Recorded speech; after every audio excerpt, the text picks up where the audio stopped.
You can feel everything and still lose yourself.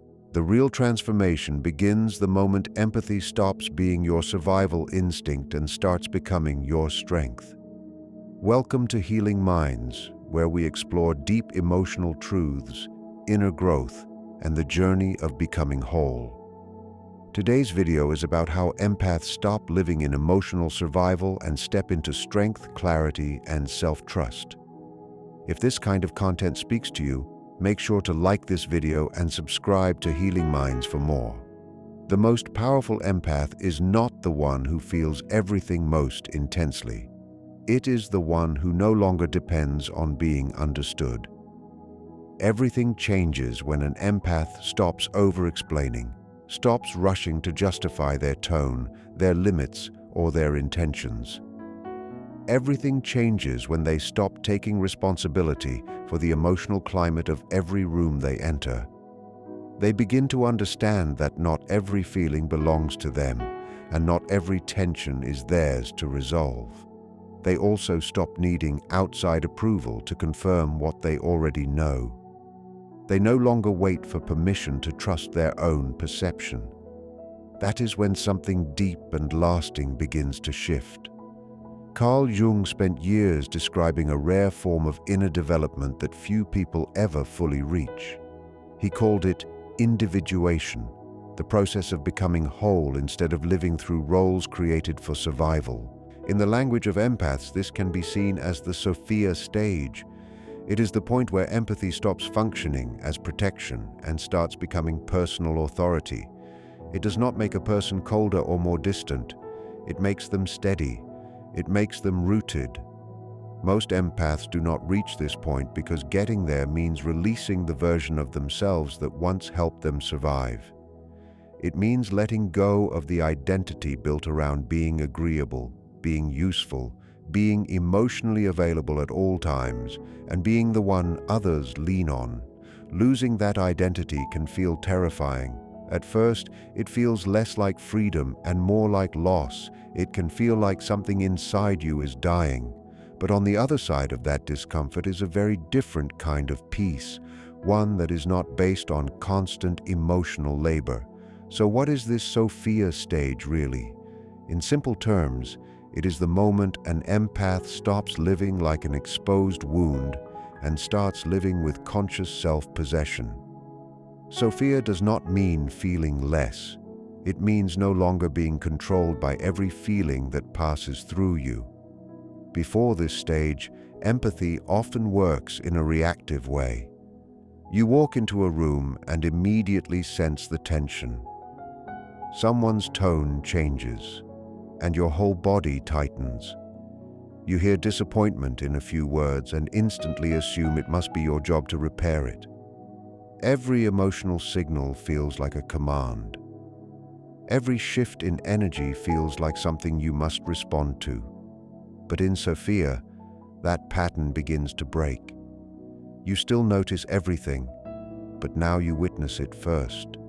You no longer let every emotion enter and take over your sense of self. Before this stage, you absorbed everything. In Sophia, you begin to sort, separate, and filter. Before, you might have explained yourself again and again, hoping to avoid being misread. Now you speak the truth clearly and let it remain. Before, you felt responsible for calming every conflict, easing every discomfort, and carrying pain that never belonged to you. Now, you stop interrupting other people's lessons. You allow them to face what is theirs. Before, you looked for reassurance because approval felt like safety. Now, you trust your own sight without needing someone else to confirm it. This shift is often misunderstood by others. From the outside, it may seem like distance or detachment, but that is not what it is. It is emotional structure. It is still tenderness, but tenderness with boundaries. It is softness that no longer collapses under pressure. Jung described this kind of development through the idea of shadow integration. That means the empath finally accepts the parts of themselves they were taught to reject. Their anger, their firmness, their doubt, their refusal, their ability to leave, All the qualities once labeled harsh or wrong begin to reveal themselves as necessary strength. These were never signs of becoming bad. They were pieces of power left undeveloped. When those qualities are integrated, the empath no longer splits themselves between being kind and being strong, between being gentle and being protected. They become both at once. Jung also wrote about the ability to hold opposite truths without breaking apart inside. In this stage, the empath no longer believes they must choose between compassion and boundaries or sensitivity and strength. They learn to carry both together. They can love deeply without abandoning themselves in the process. This is also the stage where empathy becomes directed instead of automatic. It stops being endless emotional giving and becomes conscious choice, not manipulation, not emotional coldness, and not calculated distance, but discernment. The empath's awareness is no longer handed out everywhere by default. It becomes intentional. They decide where their time, energy, and emotional care will go. They decide what deserves a response and what does not. They decide who gets access to them and who does not. That kind of self-possession is what makes the Sophia empath so uncommon. Many people feel deeply, but very few turn that feeling into inner integration. Sophia is what happens when emotional depth and wise judgment stop pulling in different directions and finally begin working together. It is the point where compassion is no longer blind and strength is no longer cut off from the heart. That leads to a harder question. If this stage is so freeing and so powerful, why do so many empaths never get there? The answer is not simple, and it is not comfortable. What keeps many of them stuck is not a lack of strength. It is attachment. One of the deepest attachments is the need to be needed. Most empaths do not want to admit this because they genuinely are caring people. They really are supportive, attentive, and responsive to pain. But underneath that natural compassion, there is often something more complicated. Being needed gives them identity. It gives them a role. It gives them a reason to matter. When someone depends on them emotionally, they feel grounded. When someone comes to them in crisis, they feel important. When someone says they cannot manage without them, something inside them feels confirmed and stabilized. Over time, that role becomes more than a habit. It becomes self-definition. The rescuer is no longer just something they do. It becomes the answer to who they believe they are. But Sophia asks them to step out of that role. It asks them to stop interfering every time someone struggles. It asks them to let others meet their own consequences. It asks them to resist the reflex to fix everything just because they can feel it. And when that role begins to fall away, an unsettling question rises to the surface. If I am not the one everyone needs, then who am I?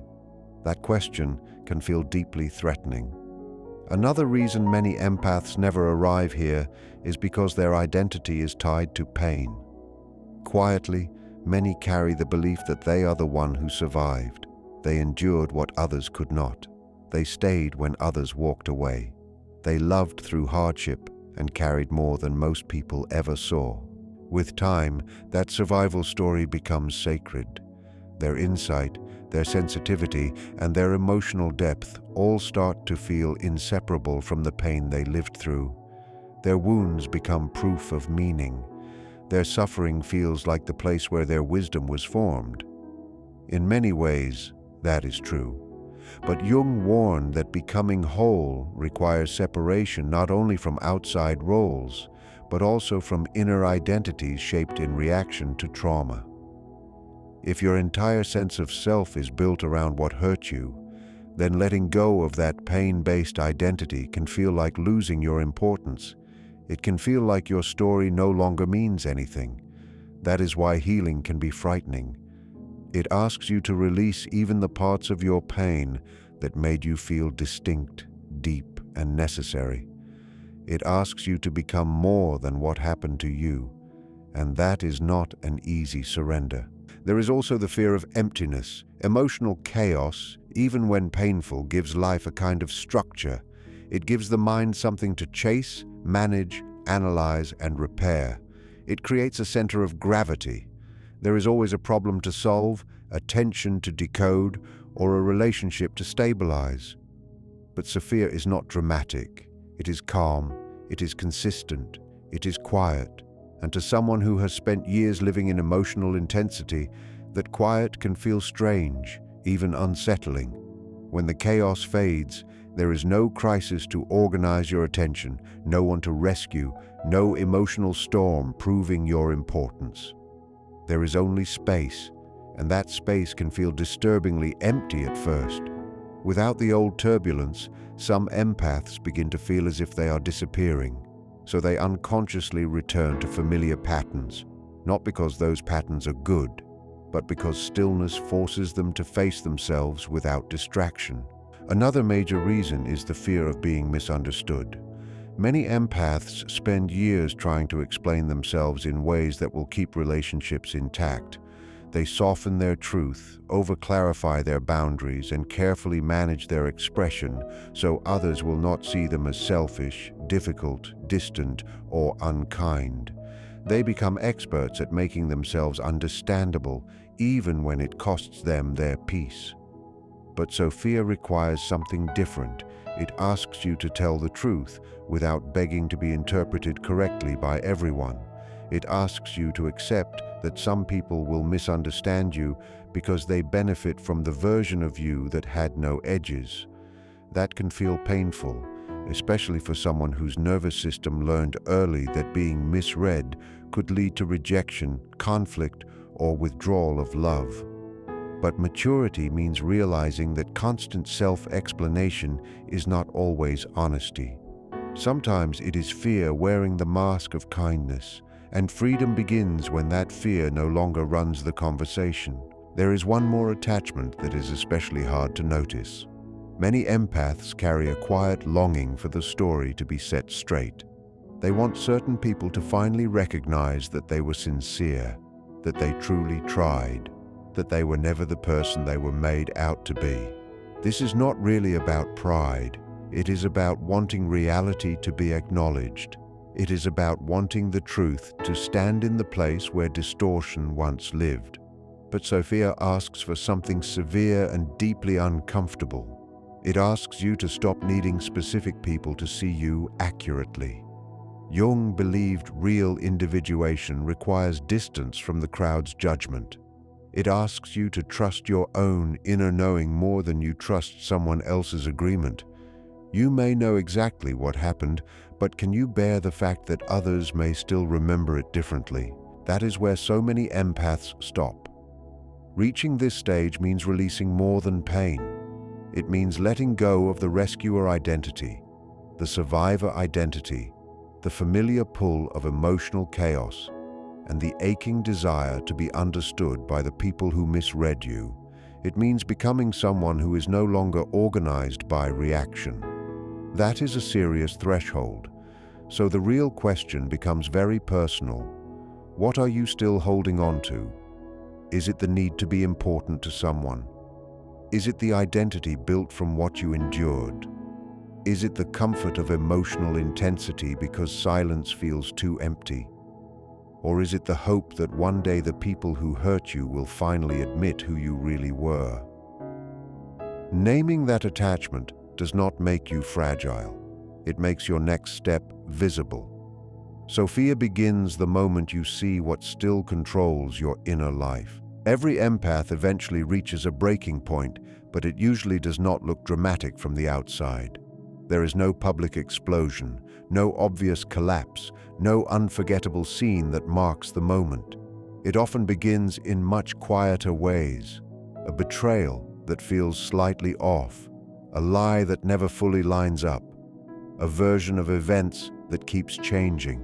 Sometimes it arrives as burnout, a kind of tiredness that rest does not touch, a heaviness that follows you into the next day. Sometimes it comes through the painful recognition of repetition. The faces change, the language changes, the promises change, but the pattern remains the same. At first, the empath responds as they always have. They try to understand, to gather more context, to leave room for complexity, to explain gently and hope honesty will restore balance. But then one day, something shifts almost too quietly to notice. The day the empath stops arguing is the day everything changes. Nothing dramatic happens on the surface. The conversation may follow the same old script it always has. There is deflection, soft blame, dismissal, distortion. But this time, the empath does not rise into defense. They do not rush to explain themselves. They do not scramble to be heard correctly. Instead, a strange stillness appears, and inside that stillness, clarity begins to take shape. They see the pattern without looking away. They feel the truth without trying to soften it for someone else's comfort. The emotional surge that once took over their body is no longer there. This is not numbness. It is not disconnection. It is integration. Jung described a phase of transformation as the blackening, the collapse of illusion before renewal. For the empath, this is not chaos. It is the end of denial. It is the point where pretending finally stops. In that moment, they realize something unsettling and liberating at once. They were not blind. They were not foolish. They saw the warning signs much earlier than they allowed themselves to admit. What they had been doing was bargaining with their own intuition, trying to negotiate with what they already knew because the truth felt too costly to accept. But once that inner negotiation ends, something irreversible takes place. The bond breaks, not through rage, but through understanding. The other person may still be talking, still offering explanations, still performing the same familiar pattern. Yet inwardly, the empath has already crossed over. A quiet sentence forms within them. I see you clearly, and I no longer depend on you. That is the real shift. It is the move from needing validation to trusting perception, from emotional dependency to inner authority. The breaking point is not destruction, it is alignment. Once that alignment happens, the old self cannot be fully restored. The difference between an empath who only breaks and an empath who truly awakens is shadow integration. This is the turning point where the parts of them they were taught to reject begin to return as strength. For most of their lives, empaths were rewarded for patience, gentleness, tolerance, and endless understanding. But underneath that carefully maintained softness were qualities they learned to suppress. Anger, distance, discernment, the instinct to pull back, the sharp awareness that immediately recognizes performance and pretense. In the Sophia stage, these qualities are no longer hidden or treated like flaws. They are accepted and woven into the self. The first part of this is accepting anger, not as violence or cruelty, but as a clean internal signal that something has crossed a line. For years, many empaths feared anger because it threatened the identity of being the good one. So they buried it and called that goodness. But buried anger does not vanish. It turns inward. It becomes fatigue, quiet resentment, emotional depletion, or a constant pressure beneath the surface. Once integrated, anger changes form. It becomes guidance. It helps define boundaries. It brings clarity. It protects what is soft instead of damaging it. Alongside anger, the empath also begins to reclaim detachment. This is difficult because many sensitive people have been taught to associate detachment with emotional coldness. But in Sophia, detachment is not the absence of care. It is the refusal to drown in what you care about. It is the ability to remain present without absorbing everything. It is the ability to witness another person's experience without making it your internal burden. This changes everything. For the first time, they discover they can care deeply and still remain rooted in themselves. That is not cruelty. That is sovereignty. It is emotional presence without self-erasure. Another part of this awakening is the realization that they are allowed to leave. For someone whose identity was built around staying, enduring, and trying a little longer, this can feel revolutionary. Leaving once felt like failure, abandonment, or moral weakness. Now it feels honest. Now it feels like alignment. They stop negotiating with what repeatedly drains them. They stop delivering long explanations about why disrespect hurts or why certain behavior is not acceptable. They simply remove access. Then silence changes too. In the past, silence may have felt threatening. It may have felt like distance, tension, or rejection, something that needed to be repaired immediately. So they rushed to fill it with comfort, clarity, or reassurance. But now silence becomes intentional. It becomes a tool. It creates room for people to reveal who they are. It prevents unnecessary escalation. It preserves energy. It keeps the empath from spending themselves in situations that no longer deserve that level of emotional investment. Perhaps the most unsettling part of all is when the empath finally accepts how quickly they recognize emotional patterns. This is rarely talked about openly. Sophia empaths notice contradictions almost immediately. They sense motive beneath words. They catch shifts in tone, inconsistencies in stories, and emotional undercurrents that others often miss. For a long time, many of them downplayed this ability because they did not want to seem arrogant, suspicious, or harsh. They chose harmony over honesty. They doubted what they saw to remain likable, but true integration requires admitting something important. They were not naive. They were holding themselves back. In Jungian terms, the shadow is not only made of darkness, it also contains the intelligence you were taught to suppress.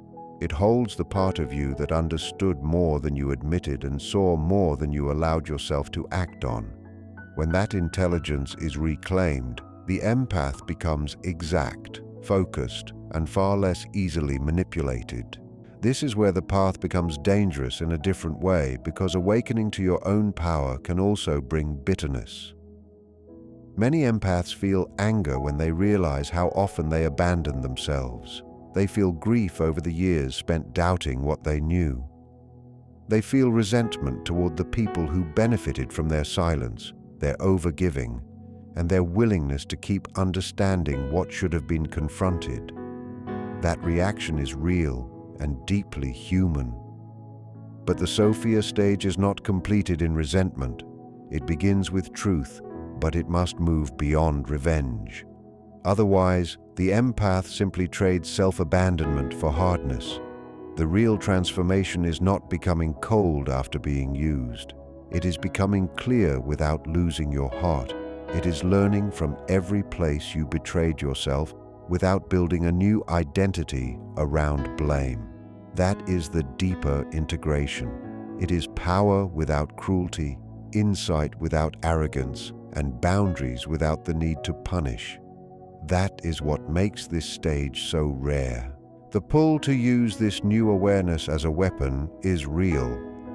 That is the point where many empaths become hard, cynical, and quietly bitter.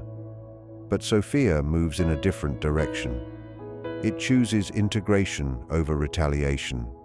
And integration means that power is guided by conscience, clarity is guided by compassion, and strength is never separated from humanity.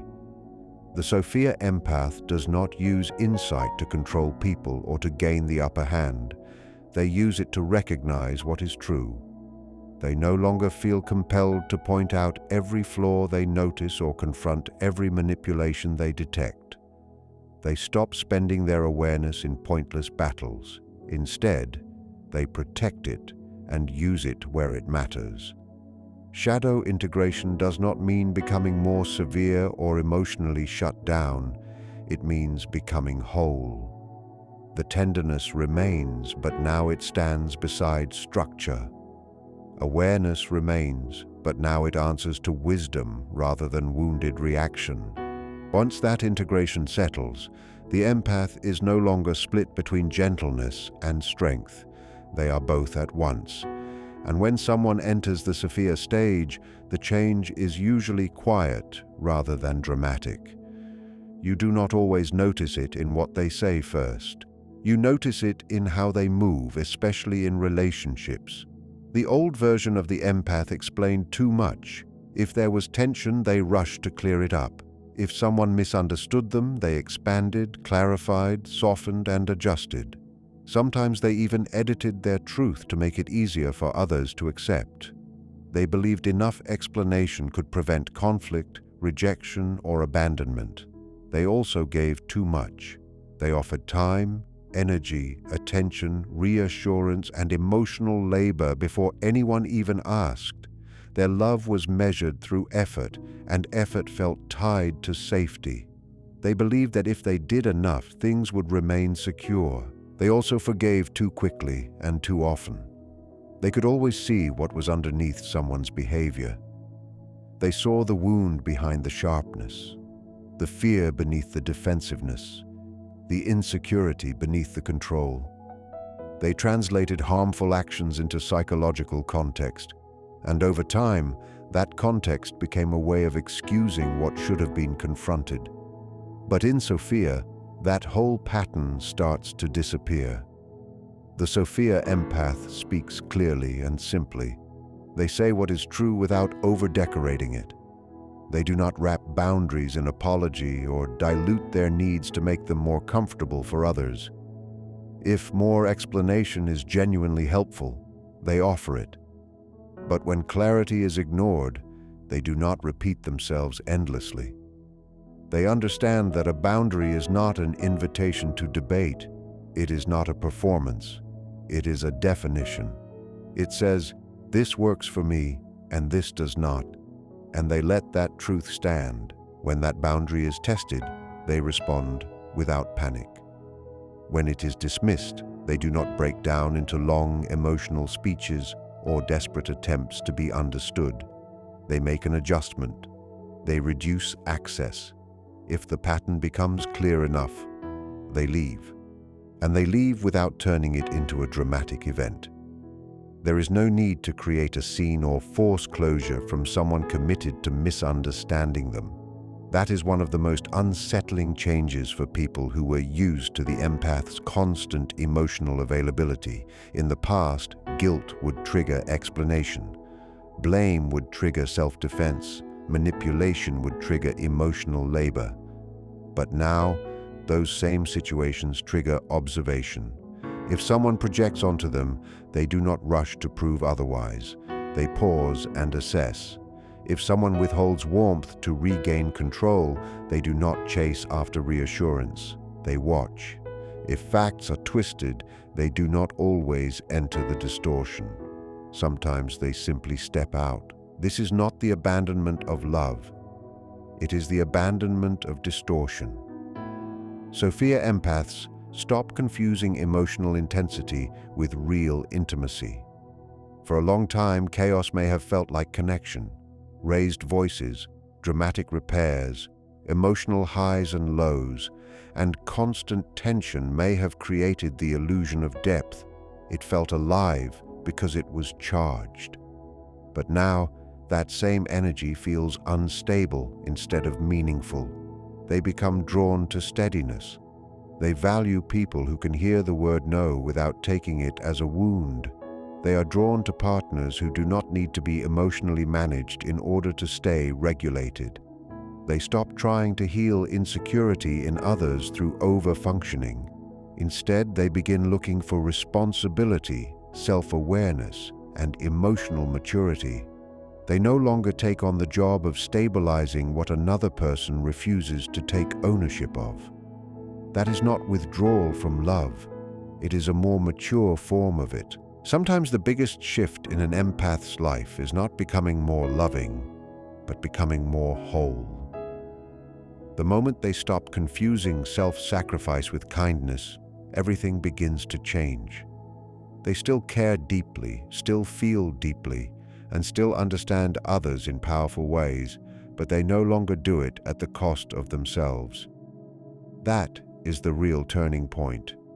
Growth is not about losing softness. It is about giving that softness wisdom, boundaries, and strength.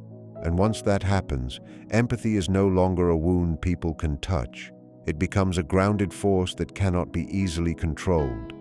If this message spoke to something deep inside you, like this video, subscribe to Healing Minds and comment sovereignty below. So I know this journey resonated with you.